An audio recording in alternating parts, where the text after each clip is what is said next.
Yan, mega love, shoutout and good morning mga ka-live change. So nandito tayo sa bahay ng nanay. Nandito ang aming mga alagang manokis. Ayan, meron tayong 45 days sa Rhode Island.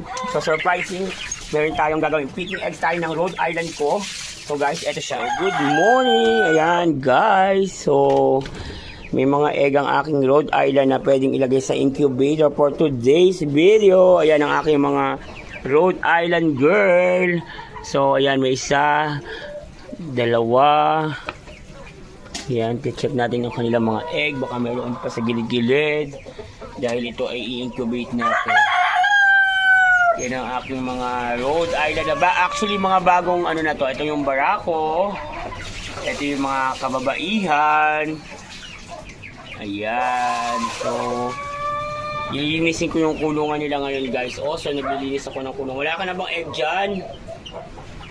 Tingnan mo lang. Yan ang aking mga kababaihan.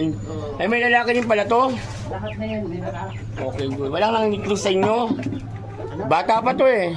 Ay, ang bata, yun yung asaan, yun na yan. Yan Wala. ang matatanda na, yan ang unang-una.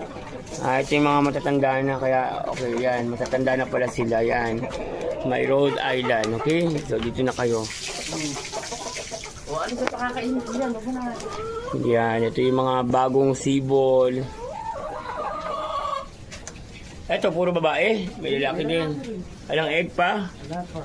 Oh, di pa pala ito nag-egg kasi mga bago to na yan. Alikan Hello.